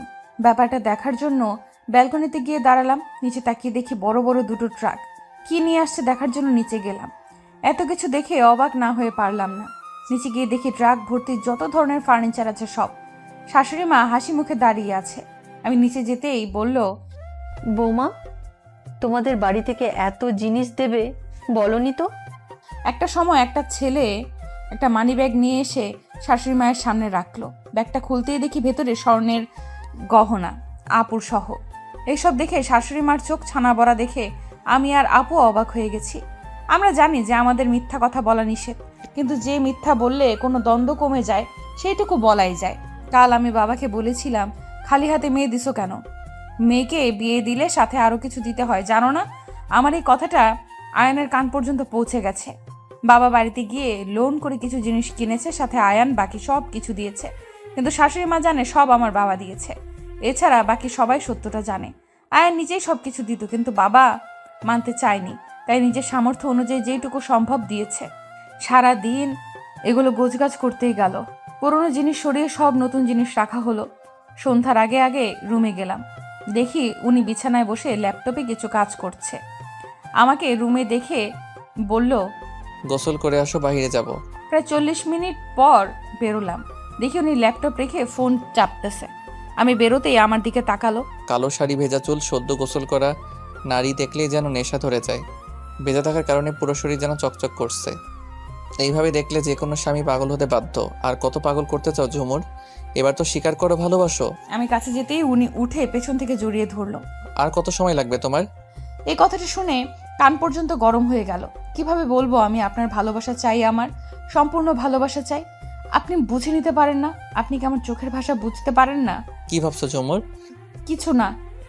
আচ্ছা, তাড়াতাড়ি রেডি হয়ে নাও, বাইরে ডিনার করব। কালো শাড়ির সাথে সাদা ঝুমকো কানে দিলাম। চুলগুলো আঁচড়িয়ে মুখে ক্রিম দিয়ে হালকা গোলাপি কালার লিপস্টিক পরলাম।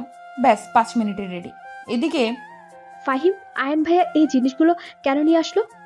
ফাহিম রজনীকে পেছন থেকে জড়িয়ে ধরে থুতনি রেখে বলল, যাতে মা তোমাদের কিছু বলতে না পারে।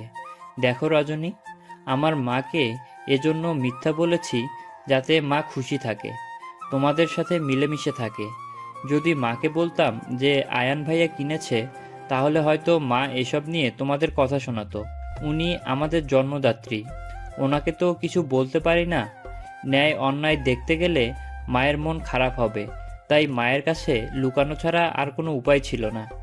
তবুও যেন সবাই হাসি খুশি থাকে। সত্যি তোমাদের মতো স্বামী হয় না ফাহিম।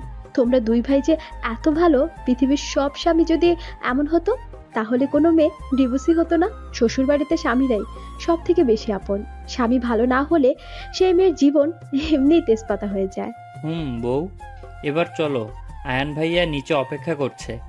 হ্যাঁ, এই তো আমার হয়ে গেছে, শুধু হিসাবটা পড়বো। পিনগুলো এগিয়ে দাও। দুই বউ বের হয়ে শাশুড়িমার রুমে গেলাম বলতে, মা, আমরা যাই। হ্যাঁ মা, সাবধানে যাও।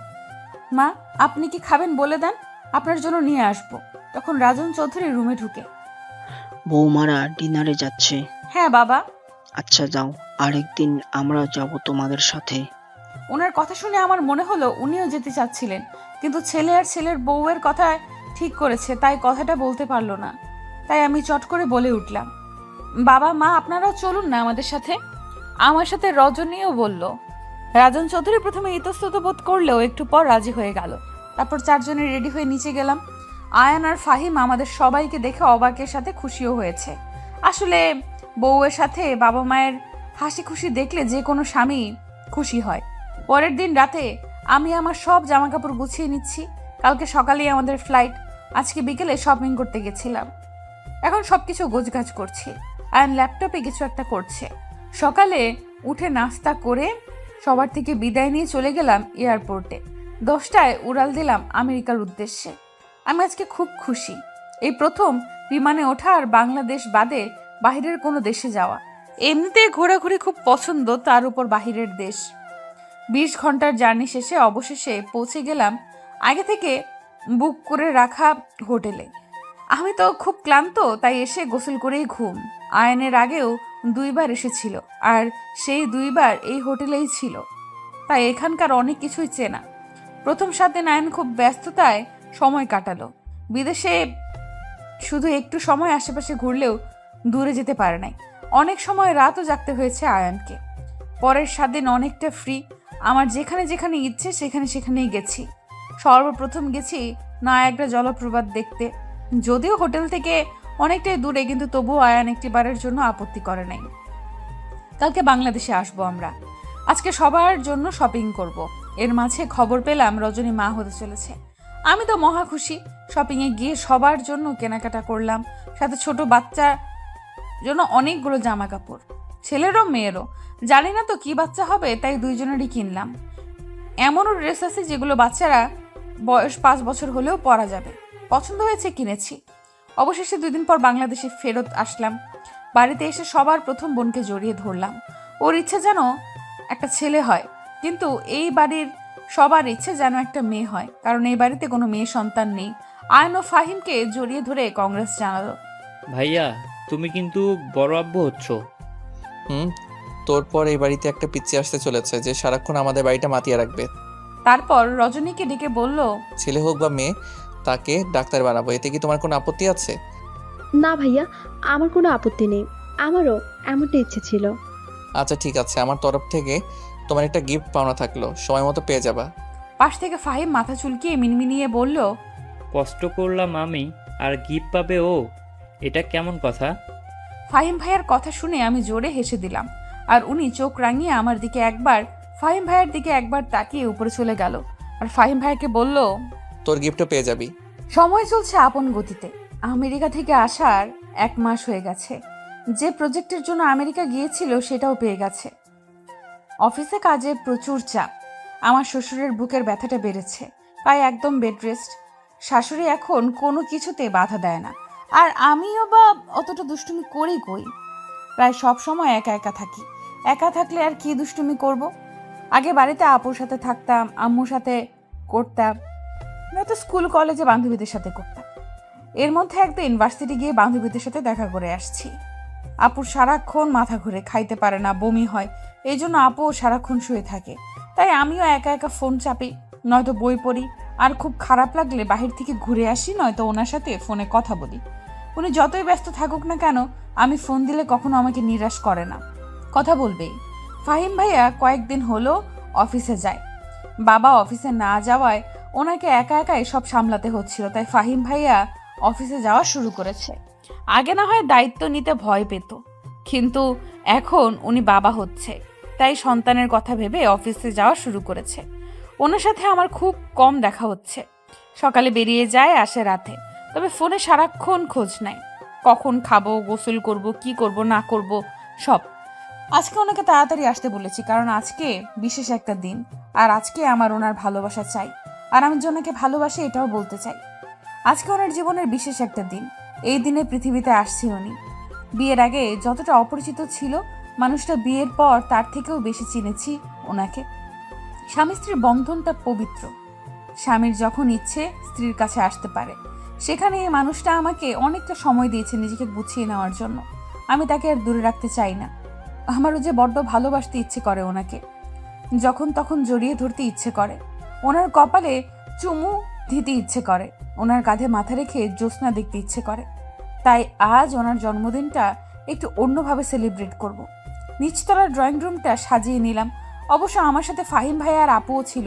শাশুড়ি মা মাঝে মধ্যে একবার বলে যে বাড়ির বউদের একটু শান্তশিষ্ট মানায়, তবে আমাকে সরাসরি কিছু বলে না, তাই ওনার ওসব কথা আমি গায়ে মাখি না।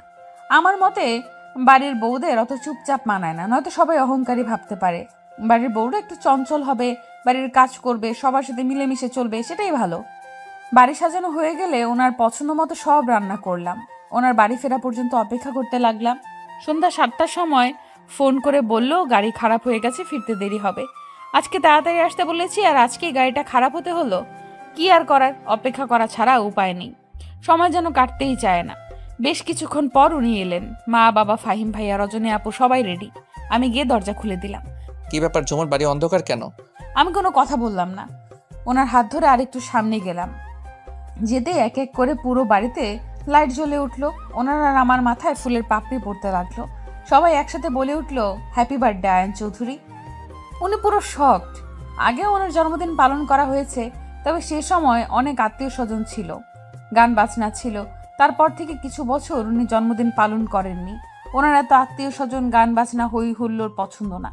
তাই আমি সবটা শুনে কোনো আত্মীয়কে বলিনি, শুধু আমাদের পরিবারকে নিয়ে ওনার জন্মদিন পালন করতে চাইছি। উনি সবাইকে সাথে নিয়ে কেকটা কাটলেন। আমি ওনার জন্য একটা পাঞ্জাবি এনে রাখছিলাম, যেহেতু আমার পরনে শাড়ি, হাত ভর্তি চুড়ি, কানের দুল, গলায় ওনার দেওয়া বাসরাতের নেকলেস সব পরেছি।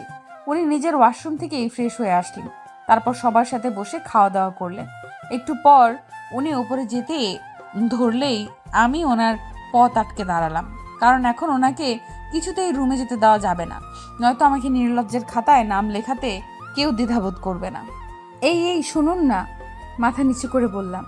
উনি আমার ঘাড়ে হাত রেখে বলল, বলো না। একটু একটু কি? একটু ছাদে যাবেন? উনি হেসে বলল, এটা বলতে এত কিছু? আচ্ছা বলো তো, বিয়ের পর থেকে আমি তোমাকে কখনো ধমক দিছি? আমি মাথা নাড়ালাম, অর্থাৎ না। তাহলে আমাকে দেখে ভয় পাও কেন? না মানে আপনি অফিস থেকে আসলেন, সবাইকে সময় দিলেন, বিশ্রাম না নিয়ে এখন আমার সাথে ছাদে যাবেন, তাই ভাবলাম। স্বামীরা বউকে সময় দিতে কিপটামি করে না, আমি তো একদমই না। সবার মাঝে তো আর বউকে সময় দেওয়া যায় না, তাই বউকে দেওয়ার জন্য সময় আলাদাভাবেই রাখতে হয়। কথা বলতে বলতে ছাদে আসলাম। ছাদের মাঝখানে আগে থেকেই ছোট্ট একটা টেবিলে ছোট্ট একটা কেক রাখা ছিল, পাশে একগুচ্ছ গোলাপ আর কয়েকটা মোমবাতি আর একটা ছুরি। আমি টেবিলের সামনে গিয়ে ওনাকে বললাম, এখন আমি যা যা করব আপনি বাধা দিবেন না। আমি জানি উনি আমাকে বাধা দেবে না, তবুও বলে রাখলাম। আমি একে একে সবগুলো মোমবাতি জ্বালিয়ে নিলাম। মুহূর্তের মধ্যে ছাদের মাঝখানটা আলোয় আলোকিত হয়ে গেল। চারিদিকে অন্ধকার আর মাঝখানে আলো। আলোর মাঝখানে লাভের ছোট্ট একটা চকলেট কেক, ওর মাঝখানে লেখা আই লাভ ইউ। এটা আমি নিজের হাতে লিখেছি। আয়ান বানানটা পুরোটাই হয়নি, কেকটা ছোট, তাই শুধু এইটাই লিখতে হয়েছে। উনি 2 হাত ভাঁজ করে এক দৃষ্টিতে আমার দিকে তাকিয়ে আছে। ওনার এই চাহনি আমার চেনা, আগেও দেখেছি ওনার এই চাহনি। এই তীব্র চাহনিতে আছে আমাকে কাছে পাওয়ার তীব্র আকাঙ্ক্ষা, আমাকে পাগল করে দেওয়ার জন্য এই তাকানোটাই যথেষ্ট। এতদিন নিজেকে সামলে রাখলেও আজকে আমি নিজেকে সামলাতে পারছি না। উনি এত গভীরভাবে কেন তাকিয়েছে? তবে কি উনি বুঝে গেছে আমি কি চাই? ছেলে মানুষের ভালোবাসা খুব ভয়ঙ্কর যদি সেটা হয় এক নারীতে। এক নারীতে আসক্ত পুরুষ ভীষণ শক্তভাবে ভালোবাসে, তাকে পাওয়ার জন্য পুরো পৃথিবীর সাথে লড়াই করতে পারে। সে নিজে যতই কঠিন মানুষ হোক না কেন, ভালোবাসার মানুষটার কাছে সে বরাবরই মাথা নিচু করে থাকে। আমি এই মানুষটাকে সব সময় গম্ভীর আর একরোখা মানুষ ভাবতাম, অথচ মানুষটা আমার সাথে একটা বার গলা উঁচু করে বা আমি কষ্ট পাবো এমন কথাই বলেনি। আমি আগে ভাবতাম আমাকে সহ্য করার মতো, বোঝার মতো আমার মতোই একজন মানুষ লাগবে, কিন্তু আমি ভুল ভাবতাম। আমার মতো হলে হয়তো তাকেই আমার সহ্য করা লাগতো, নয়তো আমাদের ঝামেলা হতো। এই মানুষটার আমাকে বোঝার মতো ক্ষমতা আছে। আমি রেগে গেলে উনি শুধু ফ্যাল ফ্যাল করে তাকিয়ে থাকে, নয়তো কথা ঘুরিয়ে নেয়। তবুও কখনো আমার বিপরীতে কিছু বলে না। তাকে কি ভালো না বেসে থাকা যায়? আমি আরো আগেই বলতাম ভালোবাসার কথাটা, কিন্তু যখন শুনলাম কিছুদিন পর ওনার জন্মদিন, তাই অপেক্ষা করতে লাগলাম এই দিনটার জন্য। উনি এখনো এক দৃষ্টিতে আমার দিকে তাকিয়ে আছে। আমি আস্তে আস্তে ওনার কাছে গিয়ে ওনার হাতে ছুরিটা তুলে দিলাম। উনি এখনো কিছু না বলে চুপচাপ দাঁড়িয়ে আছে। আমি একটু হাসলাম, কারণ আমি জানি উনি কেন আমার দিকে তাকিয়ে আছে। আমি টেবিলের উপর থেকে ফুলগুলো নিয়ে ওনার সামনে হাঁটু গেড়ে বসলাম। লজ্জার মাথায় খেয়ে ওনার চোখে চোখ রেখে বললাম, আমি আপনাকে ভালোবাসি আয়ান, ভীষণ ভালোবাসি। আমি আপনার সাথে আমার জীবনের শেষ মুহূর্ত পর্যন্ত কাটাতে চাই। আপনার সুখের সাথে আর দুঃখের ভাগিদার হতে চাই। আপনি কি আমাকে ভালোবাসবেন? তারপর দুজনেই চুপচাপ। কি আজব, উনি তো এখনো কোনো কথাই বলছে না। তবে কি উনি এসবে খুশি নন, নাকি বোবায় ধরলো? আরে ভাই কথা বলেন, আমার হাঁটু লেগে গেছে। এসব আমি মনে মনে ভাবলাম। তারপর একটু জোরেই বললাম, আমি আমার সন্তানদের নিয়ে একটা ফুটবল টিম বানাতে চাই। আপনি কি সাহায্য করবেন? এবার উনি হো হো করে হেসে উঠল। যাক বাবা, অবশেষে মুখে বুলি ফুটলো। উনি আমার হাত থেকে ফুলগুলো নিয়ে আমাকে বুকের মধ্যে চেপে ধরে বলল, আমি তো তোমাকে ভালোবাসি ঝুমুর। এতদিন তো শুধু তোমার বলার অপেক্ষায় ছিলাম। হুম, আমার আরো ভালোবাসা চাই। উনি আরো জোরে চেপে ধরে বললেন, সব ভালোবাসাই তোমার, তুমি আদায় করে নিলে আমি দিতে বাধ্য। তারপর কেকটা কেটে প্রথমে আমার মুখে তুলে দিলেন, বাকিটা নিজে খেলেন। উনি আমাকে কোলে নিয়ে রুমের দিকে যেতে লাগলেন। রুমের দিকে যত এগোচ্ছি তত আমার হার্টবিট বাড়তেছে। উনি রুমের সামনে এসে আরেকবার আমার মুখের দিকে তাকালেন। আমি ভয় আর লজ্জায় ওনার মুখে মুখ লুকালাম। উনি আমাকে কোলে করে ভেতরে ঢুকালেন। লাইট জ্বালানোর সাথে সাথে আমি ওনাকে চেপে ধরলাম। মনে হচ্ছে উনি হাসতেছে। মিসেস আয়ান চৌধুরী কি নিজের বাসর ঘর নিজেই সাজিয়েছে? ওনার এই কথাটা শুনে লজ্জায় আমার বলতে ইচ্ছে করতেছে, আল্লাহ একটা মই দাও, আমি উপরে উঠে যাই। উনি আস্তে করে আমাকে বিছানায় নামিয়ে দিলেন। তারপর আমার পাশে শুয়ে পড়লেন। ওনার দিকে তাকানোর সাহস পাচ্ছি না, মুখটা ওনার বিপরীত দিকে ঘুরিয়ে আছি। উনি একটা হাত শাড়ির নিচ দিয়ে আমার পেটের উপর রেখে আমাকে ওনার দিকে টেনে নিলেন। তারপর ঘাড়ে গলায় চুমুতে ভরিয়ে দিলেন। একটু পর ওনার দিকে চোখ পড়তেই চোখ নামিয়ে নিলাম। ভীষণ লজ্জা লাগছে। উনি হাতের উপর হাত রেখে ওনার দিকে তাকাতে বললেন। আমি পিট পিট করে তাকালাম। আবারও চোখে চোখ পড়তেই আমার ওষ্ঠদয় ওনার দখলে নিয়ে নিলেন। তারপর বাকিটা ইতিহাস। অনেক সকালে ঘুম ভেঙে গেল। নিজেকে ওনার বুকের মধ্যে দেখতে পেয়ে কালকে রাতের সব কথা মনে পড়ে গেল। ইস, কি রোমান্টিক মানুষটা। আজকের সকালটা অন্যান্য সকালের থেকে আলাদা আমার কাছে। হয়তো প্রত্যেক মেয়ের কাছেই এই সকালটা আলাদা মনে হয়। স্বামীর সম্পূর্ণ ভালোবাসা পাওয়ার আনন্দে আলাদা এক অনুভূতি কাজ করছে মনে। সময় চলমান, দিন মাস বছর পার হয়ে আমার বিবাহিত জীবনের 2 বছর চলছে। পুরো বাড়িটা লাল নীল ঝাড়বাতি দিয়ে সাজানো হয়েছে। বাড়িতে একটা ছোটখাটো অনুষ্ঠান। আমি 7 মাসের অন্তঃসত্ত্বা। আমার বাবার বাড়ি থেকে সবাই চলে এসেছে। ডায়েরিটা বন্ধ করে রেখে রুম থেকে বের হলাম। উপরে ওঠানামা করতে পারি না, তাই নিচেই একটা রুমে থাকি। আমি বাইরে যেতেই রায়ান আর ফাইজা এসে খিলখিল করে হেসে উঠল। রজনী আপু আর ফাহিম ভাইয়ের জমজ বাচ্চা রায়ান আর ফাইজা যবে থেকে হাঁটতে শিখেছে তখন থেকে পুরো বাড়ি মাতিয়ে রাখে। 2 বাড়ির চোখের মনি এরা দুজন। হাসি কান্না মিলেই মানুষের জীবন। তবুও এই 2 বছর অনেক ভালো কেটেছে। ওনাকে ঠিক যতটা গম্ভীর আর একরোখা ভাবতাম, উনি একদমই অমন না। একটাই কি, উনি সব সময় নিয়ম মতো চলে, কোনো কিছু বেশি বেশি পছন্দ করে না। এই 2 বছরে আমি অনেকবার রাগ করেছি, মানুষটার সাথে, কিন্তু উনি কখনো আমাকে হার্ট করে কিছু বলে নাই। সারাদিনের ব্যস্ততা শেষ করে মাত্র এসে শুয়ে আছি। মিসেস আয়ান, জি বলুন। আমাদের বিয়ের 2 বছর হয়ে গেল, এখনো কি আপনি এটা তুমি হবে না? আপনার বলার মাঝে একটা সম্মানীয় ভাব আছে। আপনি বললে ভেতর থেকে আপনার প্রতি একটা সম্মান কাজ করে। আমার সম্মান চাই না, তুমি বললে নিজ নিজ মনে হয়, আর আপনি বললে মনে হয় পরের কেউ। না, আপনিটাই বেশি ভালো। ঠিক আছে, তোমার যা ইচ্ছা ডেকো। I love you. আমিও তোমাকে ভালোবাসি গো।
আমি আমার মা আর বাবাকে যখন বলেছি তোমাকে ওনার পছন্দ কিনা, তখন বাবার উত্তর ছিল কিছুটা এরকম। হ্যাঁ, মেয়েটা ভালো আছে, একটু চঞ্চল, বাড়িটা মাতিয়ে রাখতে পারবে। আর মা বলছে, এমনিতে দেখতে ভালো, তবে চঞ্চলতা বাড়ির মেয়েদের শোভা পায়, বউদের না। আর এক বাড়ির দুই মেয়ে আসলে সংসারে আমাকে দাম দিবে না, নিজেরাই সব কিছু করবে। আমি বলেছি, মা তুমি না সবসময় বলতে আমরা পরিবার একসাথে থাকবো, সব সময় কখনো ভাগ হব না। ওরা দুই বোন একসাথে থাকলে কখনো আলাদা হবে না, সংসারটা একসাথে থাকবে। আর সব থেকে বড় কথা, তোমার ছেলেরা তাদের পছন্দের মানুষের সাথে থাকবে। তারপর মা রাজি হয়। আর সেদিন দেখতে গিয়ে বিয়ে করার আরেকটা কারণ মা, আমি জানি যদি সেদিন বিয়ে করে তোমাকে নিয়ে না আসতাম, তাহলে মা চাইতো তোমার বাবা যেন মেয়েকে সব কিছু দিয়ে তবেই পাঠায়। আমি জানি তোমার বাবা আমার থেকে কিছুই নিত না, কিন্তু ওনার মাথায় চিন্তা বেড়ে যেত কিভাবে কি করবে না করবে।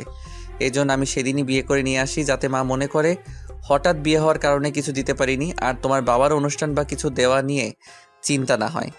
বিয়ে পড়িয়ে রাখলে হয়তো পরে অনুষ্ঠান ছাড়া বিদায় দিতে পারতো না। আত্মীয় স্বজনদের কথার ভয় করত, হঠাৎ হওয়াতে কেউ কিছু বলতে পারবে না। আমি মনে মনে ভাবলাম, তবুও তো আপনার মা কিছু বলা বাকি রাখেনি। যাই হোক, এটা আমাদের বউ শাশুড়ির ব্যাপার। শাশুড়ি আপনাকে কিছু না বললে আমিও বলবো না। কি দরকার মা ছেলের মধ্যে ঝামেলা বাড়ানোর? ঝুমুর, কি ভাবছো? না, কিছু না। জানি ভাবতেছো যে ফাহিম বউকে কথা শোনার হাত থেকে বাঁচতে পারলো, আমি কেন পারি না। আজকের পর থেকে মা তোমাকে কিছুই বলবে না ঝুমুর, শুধু তোমাকে না, তোমার আপুকেও বলবে না। আমি এতদিনও জানতাম না আমার মা এমন, এখন জানতে পারছি, তাই সেটা সমাধানের উপায়ও বের করেছি। উনি আমার মা, ওনাকে তো আমি কিছু বলতে পারি না, তাই তোমাকে বলছি। আমার মাকে কখনো কষ্ট দিও না, মা কিছু বললে সহ্য করে নিও। উনি অনেক কষ্ট করে এই সংসারটা সাজিয়েছে। আপনি কিভাবে বুঝলেন আপনার মা কিছু বলবে না? উনি হেসে বললেন, পরশুদিন সকালে দেখতে পারবে। রাতের খাওয়া দাওয়া শেষ করে রুমে এসে বসে আছি।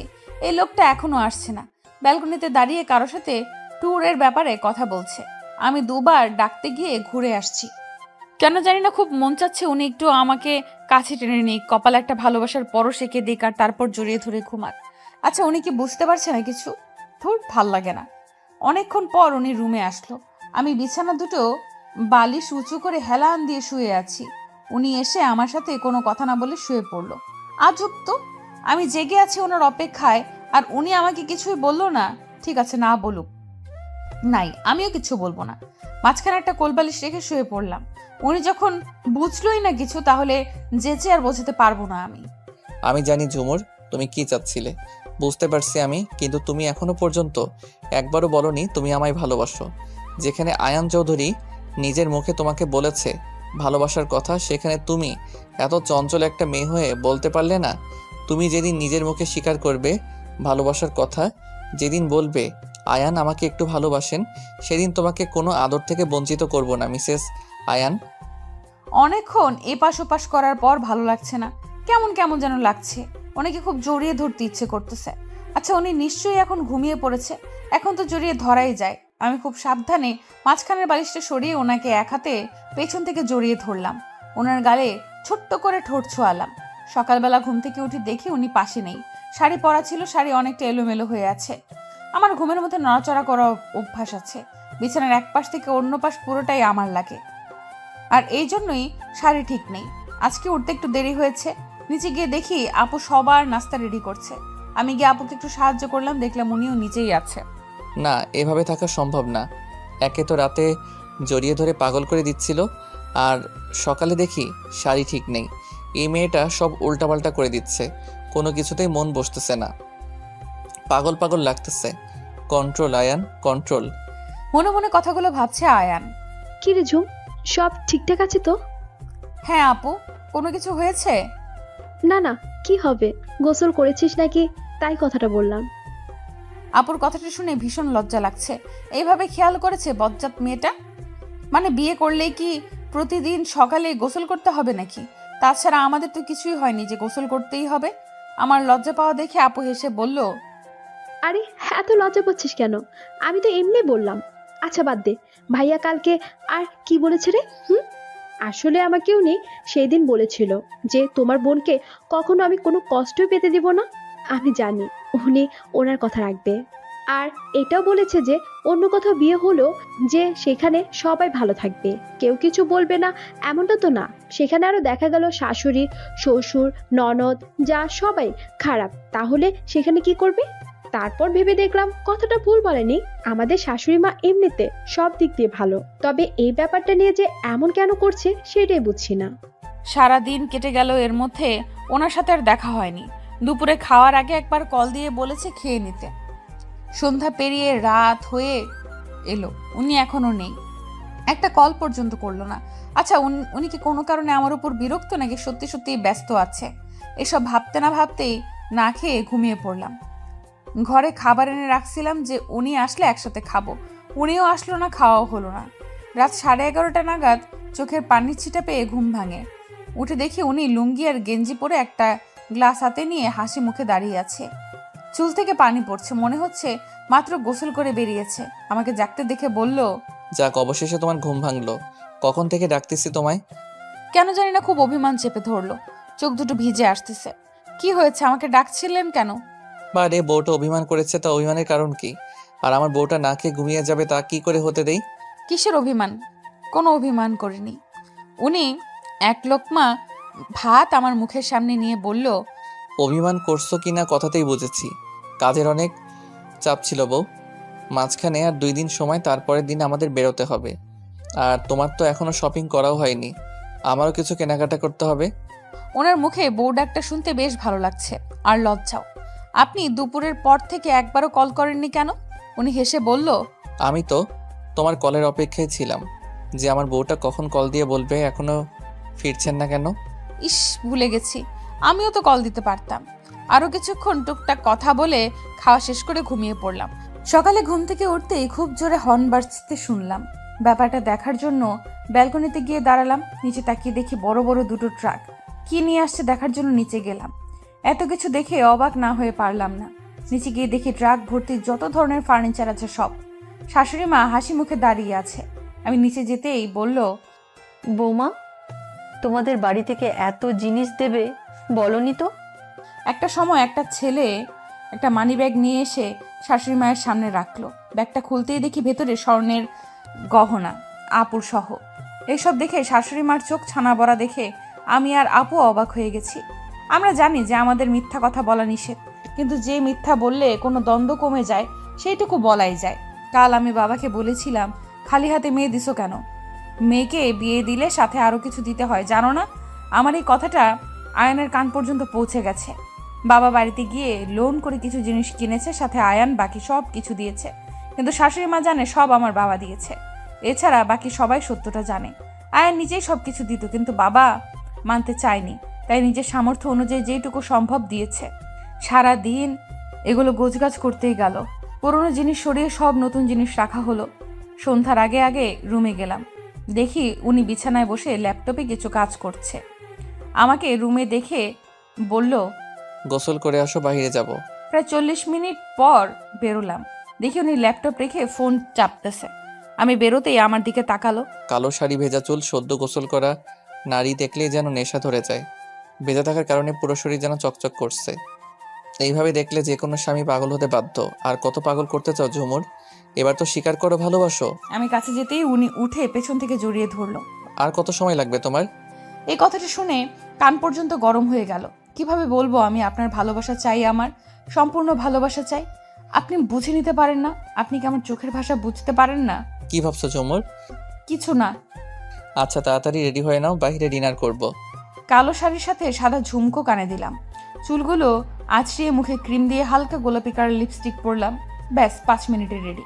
এদিকে ফাহিম, আয়ন ভাইয়া এই জিনিসগুলো কেন নিয়ে আসলো?